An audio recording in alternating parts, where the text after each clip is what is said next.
First ஒரு backend developer ஆகிறதுக்கு உங்களுக்கு ஒரு ப்ரோக்ராமிங் லாங்குவேஜ் நல்லா தெரிஞ்சிருக்கணும்.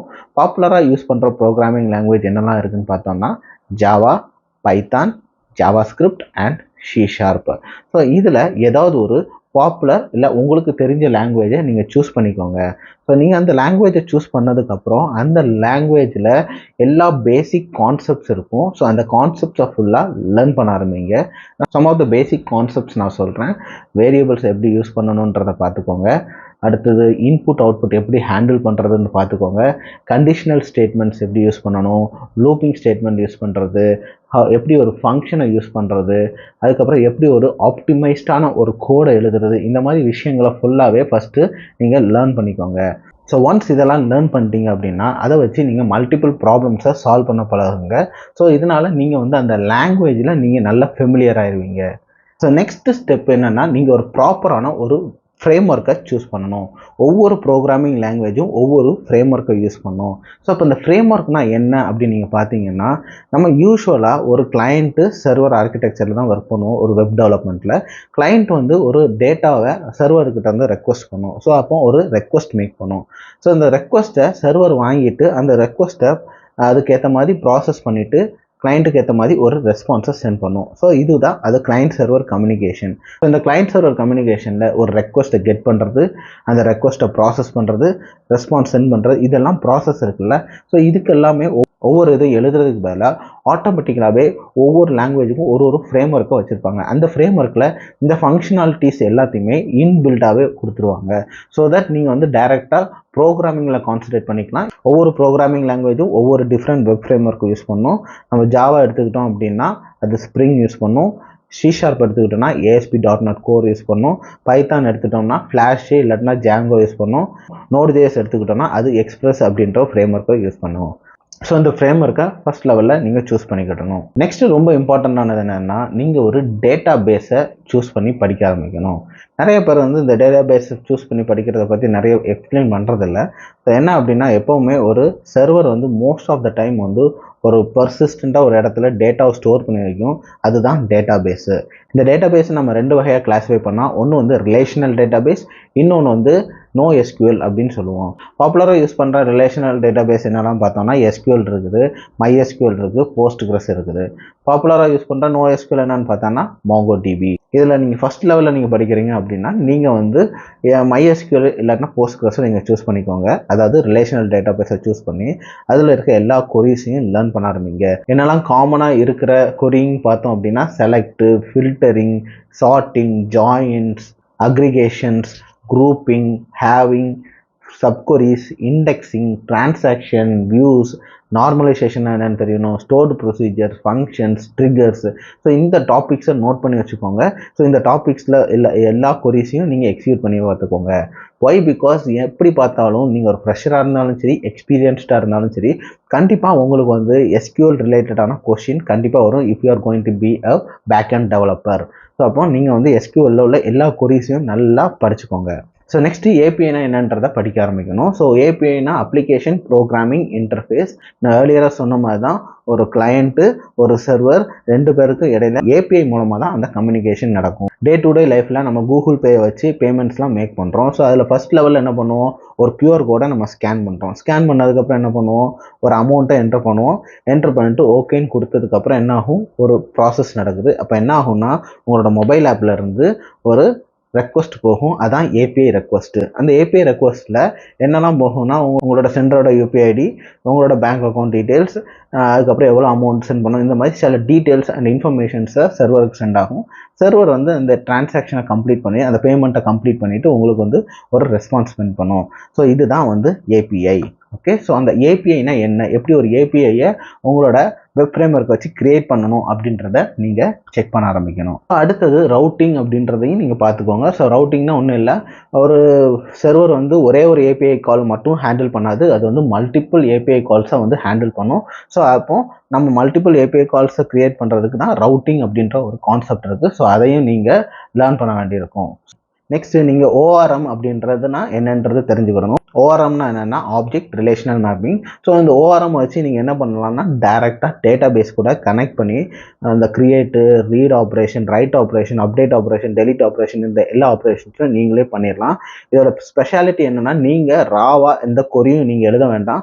ஆட்டோமேட்டிக்கலாகவே அதுவாகவே கொரியை ஃபார்ம் பண்ணி உங்களுக்கு வந்து ஆட்டோமேட்டிக்கலாகவே எக்ஸிக்யூட் பண்ணி உங்களுக்கு ரிசல்ட்டை தந்துடும். ஸோ இதுதான் ஓஆர்எம்மோட பர்பஸ்ஸு. ஒவ்வொரு ஃப்ரேம்வொர்க்கும் ஒரு ஓஆர்எம்மை ஸ்பெஷலாக யூஸ் பண்ணும். ஸோ எக்ஸாம்பிளுக்கு நீங்கள் வந்து ஜாவா எடுத்துக்கிட்டிங்கன்னா அது ஹைபர்நேட் யூஸ் பண்ணும். நோடு.js எடுத்துக்கிட்டிங்கன்னா அது வந்து சீக்வலைஸ் யூஸ் பண்ணும். மாங்கோடிபி கூட கனெக்ட் பண்ணணும்னா மாங்கூஸ் யூஸ் பண்ணும்.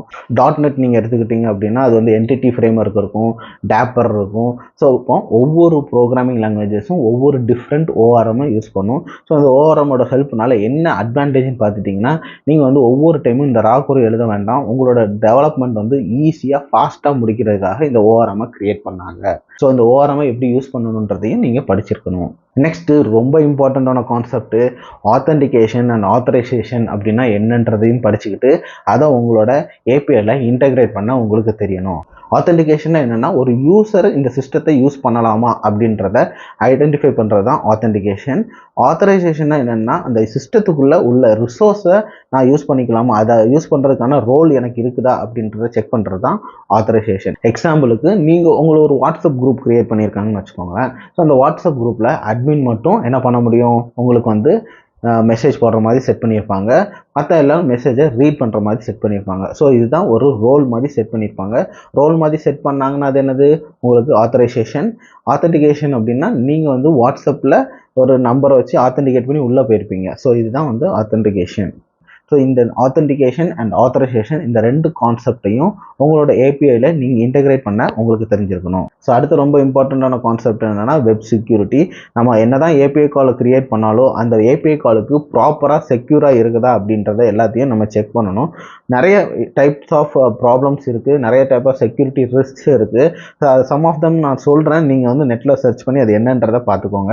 ஏன்னா ஒவ்வொன்றும் ஒரு தனித்தனி டாப்பிக்கு. ஸோ நான் அதை இந்த ஒரு வீடியோ வந்து ரொம்ப லென்த்தியாக ஆயிரும்ன்றதுக்காக நான் அதை கட் ஷார்ட் பண்ணுறேன். என்னெல்லாம் செக்யூரிட்டி ப்ராப்ளம்ஸ்லாம் நீங்கள் பார்க்கணும் அப்படின்னா SQL இன்ஜெக்ஷன், அடுத்து cross site scripting, cross site request forgery, request pooling, இந்த மாதிரி மல்டிபிள் டேர்ம்ஸ் இருக்குது. ஸோ இந்த எல்லாத்தையும் நீங்கள் வந்து கொஞ்சம் சர்ச் பண்ணி அது எப்படி உங்களோட ஏபிஐ கால் செய்ய முடியுதுன்றதை செக் பண்ணிக்கோங்க. ஸோ நெக்ஸ்ட் டாபிக் என்னென்னா கேச்சிங்.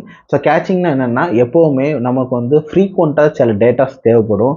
அந்த ஃப்ரீக்வெண்ட்டாக ஆக்சஸ் பண்ணுற டேட்டா எப்போவுமே உங்களுக்கு வந்து சேஞ்சே ஆகலை அப்படின்னா நீங்கள் என்ன பண்ணலாம்னா அந்த டேட்டாவை ஒரு இடத்துல கேட்ச் பண்ணி வச்சுருக்கலாம்.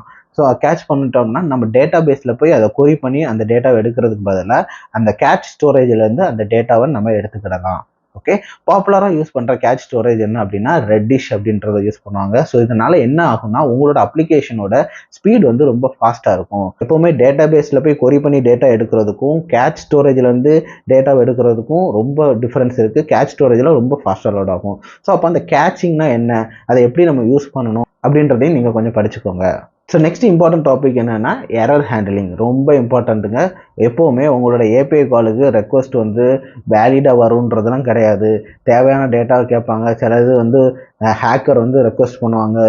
கரெக்டான ப்ராப்பரான ஃபார்மேட்டில் உங்களோட ஏபிஐ கால் இருக்கணும். ஸோ எல்லாத்தையும் உங்களோட ஏபிஐ கால் ஹேண்டில் பண்ண தெரியணும். கரெக்டான வேலிடான ரெக்வஸ்ட் வந்தாலும் ஹேண்டில் பண்ண தெரியணும், தப்பான ரெக்வஸ்ட் வந்தாலும் ஹேண்டில் பண்ண தெரியணும். உங்களோட கோடிங்கில் சப்போஸ் உங்களோட டேட்டா பேஸ் ஃபெயிலியர் ஆகி நின்றுடுச்சுன்னா நீங்கள் டேட்டா பேஸை கொரி பண்ணும்போது அது வந்து ரெஸ்பாண்ட் பண்ணாது. ஸோ அப்போ எரர் அடிக்கும். ஸோ அந்த எரரை நம்ம ஹேண்டில் பண்ணிவிட்டு நம்ம வந்து கிளைண்ட்டுக்கு என்ன ரெஸ்பாண்ட் பண்ணணும், சர்வர் டவுனாக இருக்குது, நீங்கள் லேட்டராக கொஞ்ச நேரம் கழிச்சு ட்ரை பண்ணுங்கள் அப்படின்ற மாதிரி மெசேஜ்லாம் கொடுக்கணும். ஸோ இந்த மாதிரி எரர் எல்லாத்தையும் ப்ராப்பராக ஹேண்டில் பண்ணணும். ஸோ தட் உங்களோட அப்ளிகேஷன் வந்து 100% ரிலையபிளாக இருக்குதா அப்படின்றத செக் பண்ணணும். ஸோ பாப்புலராக நம்ம எரர் ஹேண்ட்லிங் என்ன யூஸ் பண்ணுவோம், ட்ரை கேட்ச் பிளாக் யூஸ் பண்ணுவோம். ஸோ இந்த ட்ரை கேட்ச் பிளாக் எல்லாத்தையும் எப்படி யூஸ் பண்ணி எப்படி உங்களோட ஏபிஐ காலை ஸ்டேபிளாக சர்வ் பண்ண முடியுமோ அப்படின்றத செக் பண்ணிக்கோங்க. ஸோ நெக்ஸ்ட் வந்து டெஸ்டிங். ஸோ நீங்கள் செஞ்ச ஏபிஐ கால் ஒழுங்காக ஒர்க் பண்ணுதா என்ன அப்படின்றதையும் நீங்கள் கொஞ்சம் செக் பண்ணிக்கோங்க. So most of the time Postman அப்படின்ற ஒன்று வச்சுட்டு கரெக்டான இன்புட் கொடுப்பாங்க, தப்பான இன்புட் கொடுப்பாங்க. எப்படி கரெக்டாக உங்களோட ஏபிஐ கால் ஒர்க் பண்ணுதா அப்படின்றதே செக் பண்ணுங்க. அது ஒன் டைப் ஆஃப் டெஸ்டிங். அடுத்தது யூனிட் டெஸ்டிங்னு ஒன்று இருக்குது.